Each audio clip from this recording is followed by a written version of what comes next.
everyone, it's Misty here from TheJollyFatElf. Thank you so much for joining me. Happy Friday. Welcome to another card in my 2023 holiday card series.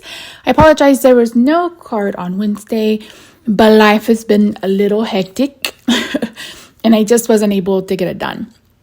But we're here today and I am going to be playing with another one of my favorite kind of elegant color stories for the holidays. Now, this is kind of a dark turquoise, and we're going to be playing with that and copper. So copper, rose gold. And the thing about this color combination is that it will work with any of the jewel tones. It's beautiful with turquoise. It's gorgeous with like a deep plum or a vibrant purple or any of those kind of jewel toned colors. Copper is gorgeous. And if I can remember and if I can find any, I will throw up some of the ones I've done in the past in this color scheme because I love it so much. So I think this die is from waffle flower and I've cut it out using the turquoise, and then I've done it again using some of that copper rose gold glitter paper that I have. So I'm putting this on a glitter backer sheet. I probably should have just cut it out this way, but I wasn't thinking. The other thing, so I'll get through this and then there'll be some white spots. I figured this was like symmetrical, but I don't think it is. I think one side is the measurements are a little bit different or something, because there are several where they didn't go all the way, which didn't really make any sense because they were see, you can see me here counting and trying to figure out where it's supposed to go. So that was a little cumbersome and troublesome. And I was like, wait, what are we doing? Why is this not fitting? So I was really on the struggle bus with this. I've never struggled like that before though. So it could just be a me thing. I don't know. And I don't even know if Waffle Flower makes this die. Stamp Anything has a slimline stripe die. It's not diagonal though. It's regular stripes. I did a Fanny Friday last week. I did a spooky one using that and I love that die. You may see me use that in the future. I thought I would be able to post a video this weekend, but I am having technology issues, so I don't want to promise that. I will say, though, that I have 8 of 10 cards in my Assemble Me kits filmed and ready to go. So I'm going to be hopefully announcing those on Sunday. If not Sunday, then probably Monday. Now, I went ahead and cut out some more in here. I'm just kind of putting them until I can get them placed down. And again, you'll see that there's some white and there probably shouldn't have been white, but I have no idea because I did exactly, where they were to where they were. So I don't know. I'm going to share with you how I fix it though. I hope. If I don't, I just went in with like a kind of turquoisey gel pen and colored the white adhesive. Okay, so I am using this stamp set from Pink Fresh Studio. This is a couple years old, so I'm not sure if they have it anymore, but it's a really pretty tree with some presents, and we're going to be doing some heat embossing. So this is a piece of white cardstock. I've used an anti-static tool to remove the static. I've stamped it with a sticky ink, so a pigment ink or Versamark, that's what I use. And then I poured the embossing powder over it, and then I'm going to heat that with a heat tool. And here I'm using my little ladybug vacuum cleaner to clean up the mess. Before we do that though, I'm going to go ahead and heat emboss the sentiment. Now, I made a change to this card. I'm going to leave this part in so you guys can let me know in the comments down below if you like card 1 or card 2, like option 1 or option 2, because I'd be really interested to hear your feedback. Oh, and if you haven't already, don't forget to subscribe. I have been trying to upload every Monday, Wednesday, and Friday at 6 p.m. Central. I hope to get back to that next week. I'm not sure what we're going to do next week. You guys will have to let me know in the comments down below what you might be interested in saying. I will probably do a dedicated kind of non-traditional color story video where I share some of my favorite color combinations, and you guys have been seeing them as well. So if that's something you're interested in, also let me know. So embossing powder is basically just little particles of plastic. So when you heat it, they melt. Now this is a gorgeous glitter copper embossing powder. I think this was Zig. I can't promise you, but you can see here all that sparkle and shine. Look how cool that is.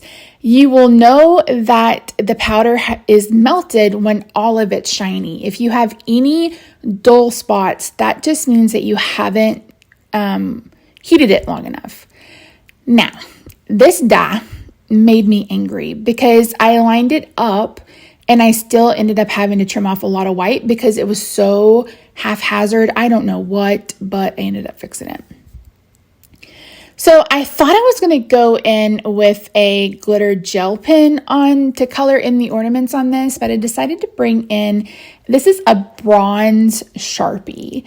And they have all three metallics. So they have bronze, silver, and gold. You can buy as like a 3-pack. I love it. I get so much use out of it. You're going to see in a minute that I'm going to color some some dots using that. I absolutely love it. So I'm going to adhere this using some Scotch adhesive. I apologize that my phone is over on the other side, but I have to listen to something when I craft, and there's no telling what I was watching. I was probably watching the documentary about the plague and how there is a specific gene that prevented people from getting the plague, prevented them from getting HIV. Like, it's really, really interesting. I've been doing some genetic testing. I've had some done, and that's why I'm kind of interested in that. Okay, so for my slimline cards, I like to cut my paper at 7 by 8.5 and then score at 3.5.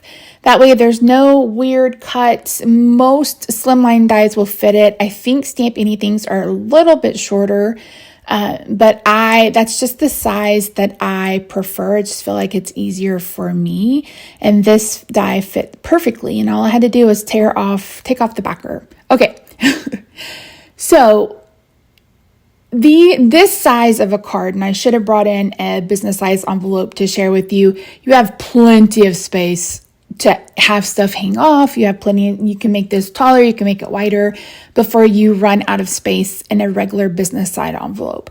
That's why I thought it would look kind of cool with the sentiment. And I love this Merry Christmas script. I believe this is from Simon Says Stamp. I don't know if they still have it. I haven't bought from them in 100 million years.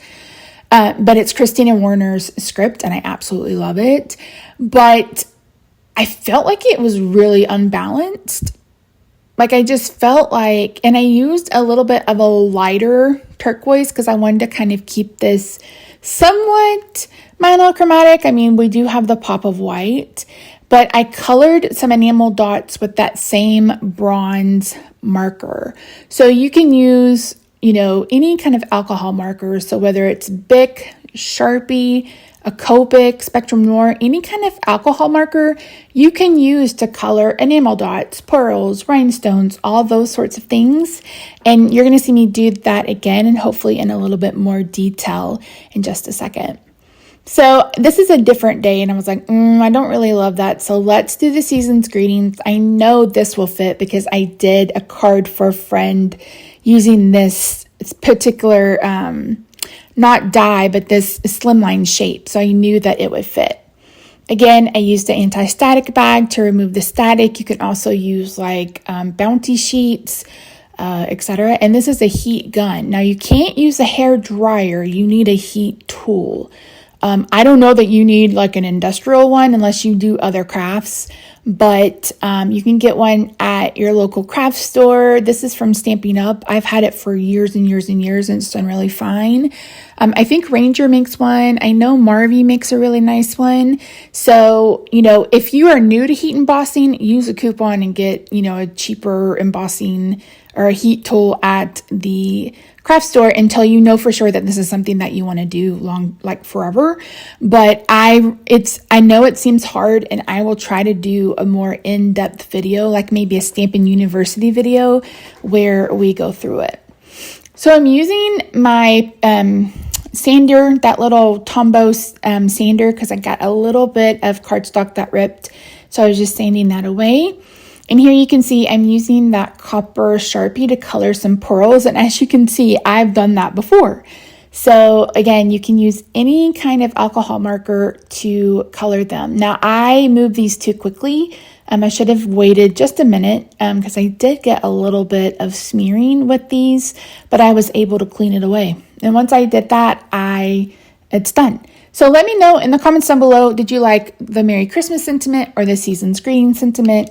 I really love this color story. Let me know if this is one that you've used before, what you think about it, etc. And you can do this with any metal. So metallic, silver or gold will also look just as pretty. So that's it. Thank you so much for joining me today, friends. I really do appreciate you. If you haven't already, again, I hope you'll consider subscribing. Be sure to give the video a thumbs up. Don't forget to follow me over on Instagram. I'm at TheJollyFatElf. I hope you have a good day, night, weekend, wherever you are. I love your faces. I'll see you Monday for another video. Bye for now. And that was just wishful thinking because now I can't get the silhouette to connect to either computer. So I'll keep you posted, but at this point, I think I give up.